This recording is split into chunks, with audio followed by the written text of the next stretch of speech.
Friends लक्ष्मी's kitchen चैनेले सबाइके स्वागत जानिए आज के रेसिपिटी शुरू करছি। আজকে আমি তোমাদের সাথে শেয়ার করব আলুর দমের রেসিপি। এই রেসিপিটি আপনাদের আশা করি অনেক অনেক ভালো লাগবে। যদি ভালো লাগে অবশ্যই একটি লাইক করে দিয়ে যাবেন।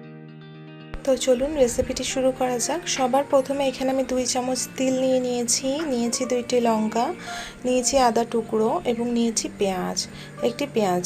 এটাকে আমরা ভালো করে মিক্সিতে পেস্ট করে নেব।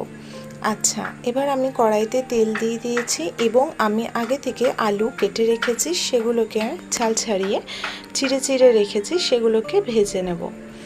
এই গোটা গোটা আলুই আমি করব আজকে আলুর দমে, যেহেতু আলুগুলো অনেক ছোট ছোট এবং গোটা গোটা করলে দেখতে বেশি ভালো লাগবে। যদি মাঝখান থেকে কাটি একদমই ভালো লাগবে না, যেহেতু এটি ছোট আলু আছে।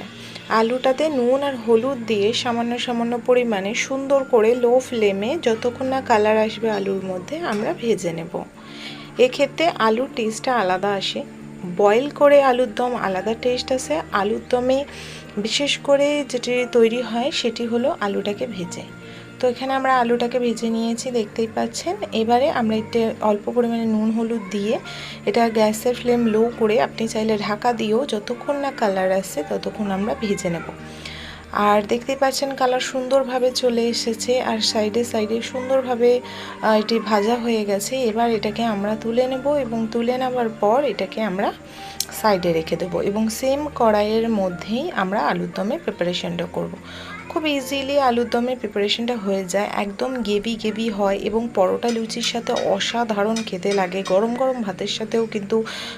এছাড়া এই যে রেসিপিটি, এটি আপনি যেটা হয় যে পোলাও যেগুলো হয়, যেমন তোমার ইয়েলো পোলাও যেগুলো তৈরি হয়, মিষ্টি পোলাও তৈরি হয়, জিরা রাইস তৈরি হয়, তার সাথেও কিন্তু খুব সুন্দর কম্বিনেশনে যায়। তো আমাকে মনে হলো যে আর একটু পরিমাণে তেল লাগবে, তো আমি আর একটু তেল দিলাম। আর রান্নাটা পুরোপুরি আমি সরষা তেলে করছি, তো সরষা তেলে আলুর দম কিন্তু বেশি টেস্টি রেডি হয়ে যায়। এখানে কিছু গরম মশলা নেব, সেটি তেল গরম হয়ে গেলেই আমি ফোড়নে দেব। গরম মশলার মধ্যে এখানে আমি নিয়েছি এলাইচি, দালচিনি, তেজপাতা এবং লং। প্রথমে গরম তেলে দিয়ে দেবো এবং গরম তেলে দেওয়ার পর সঙ্গে সঙ্গে ওর যে ফ্লেভারটা সেটা তেলের মধ্যেই চলে আসবে, যেহেতু তেল অনেক গরম আছে। এবং তারপরে এখানে আমি দিয়ে দেবো 1/2 চামচ জিরে এবং জিরে ফোড়ন দেবো এতে।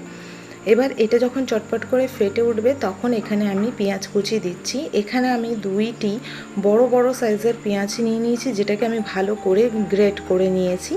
মানে আমার চপার আছে, চপারে চপ করে নিয়েছি, গ্রেট না চপ করে নিয়েছি। আর এটা কিন্তু লম্বা লম্বা স্লাইসও রাখতে পারো বা একটুখানি মাঝখান থেকে কেটে ছোটো ছোটো করে দিতে পারো, যেহেতু গ্রেভিটা খুব সুন্দর হবে। আর যদি পেঁয়াজটা বড় বড় থাকে তাহলে গ্রেভিটা কিন্তু অত সুন্দর তৈরি হয় না, তাই জন্য পেঁয়াজটা আমি একটু কেটে নেব। একটা তো অলরেডি বেটে নিয়েছি। এবার পেঁয়াজটাকে আমি হালকা ব্রাউন করে ভেজে নিয়েছি। পেঁয়াজটা যখন ভাজা হয়ে যাবে তখন এতে আদা রসুনের পেস্ট দিয়ে দিচ্ছি 2 চামচ এবং মশলাটাকে আমরা সুন্দর করে ভেজে নেব।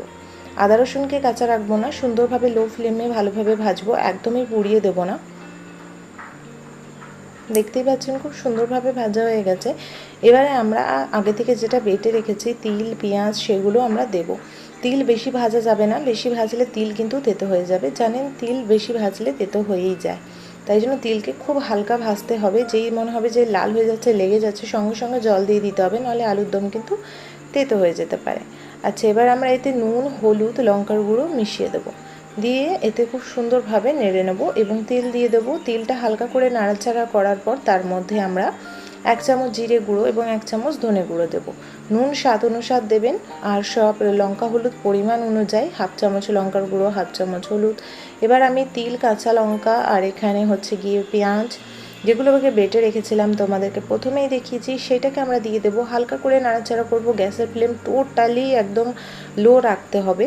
হালকা নাড়াচাড়া করার পরে এতে আমরা আলুগুলো দিয়ে দিয়েছি। আলু দেওয়ার পর আলুগুলোকেও নাড়াচাড়া করে নিয়েছি এবং তার সঙ্গে আমরা এখানে কিছু লঙ্কা চিড়েও দিয়েছি। দেখতেই পাচ্ছ নাড়াচাড়া করতে করতে একদম শুকিয়ে এসছে আর কালারও সুন্দরভাবে চেঞ্জ হচ্ছে। এই যার সময় আমরা এতে তেল, যেটা দেখছো তেল ভেসে উঠছে, এই সময় জল দিয়ে দেবো, কারণ এর থেকে বেশি পোড়ালে একদম তেতো হয়ে যাবে। অসাধারণ লাগে আলুর দমের, কালারটাও খুব সুন্দর এসছে, গ্রেভিটাও A1 রেডি হয়ে গেছে। হালকা হালকা করে নাড়া করব যাতে না পড়ে। যেই মনে হবে যে তোমাদের যে খুব সুন্দরভাবে ভাজা ভাজা হচ্ছে, একটু করে জল দেবে এক্ষেত্রে মশলা সুন্দরভাবে ভাজা হবে আর মশলা পুড়েও যাবে না। আমার মশলা কষানো একদমই রেডি। আগে থেকে যদি গরম জল করে রাখতে পারো খুব ভালো, খুব ভালো। তাহলে 1 গ্লাস গরম জল এতে দিয়ে দেবে, 1 গ্লাস আর হাফ গ্লাস এখানে আমি দিচ্ছি। তো আমি এখানে জল দিয়ে দিলাম এবং জলটা বয়েল হয়ে যাবে ফটাফট করে, ততক্ষণে আমরা একে ঢাকনা লাগিয়ে রেখে দেবো। ঢাকনা লাগিয়ে রেখে দেবো যতক্ষণ আলুটা না সেদ্ধ হচ্ছে। অলরেডি আলুটাকে কষিয়েছি, তার আগে ভেজেছি এবং ঝোলেও ফুটবে। চাপা দিয়ে গ্যাসের ফ্লেম লো করে দেবো একদমই, এবং দেখতেই পাচ্ছ 3 মিনিটে খুব সুন্দরভাবে ফুটে গেছে। আলুগুলো আমি খুন্তির সাহায্যে চিপে চেক করেছি যে ভিতর অবধি নরম হয়ে গেছে কিনা। আলু টোটালি নরম হয়ে গেছে। এই সময় আমি হাফ চামচ গরম মশলা পাউডার দিয়ে দেবো, ভালো করে মিশিয়ে নেব। গ্যাসের ফ্লেম বন্ধ করে দিয়ে ঢাকা দিয়ে দেবো।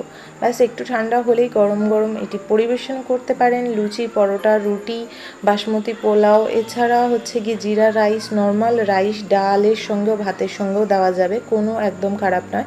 আশা করি ভিডিওটি ভালো লাগলে লাইক কমেন্ট করবেন, চ্যানেলটিকে সাবস্ক্রাইব করে রাখবেন রোজ সুন্দর সুন্দর ভিডিও দেখার জন্য। দেখা হবে পরের ভিডিওতে। Bye bye.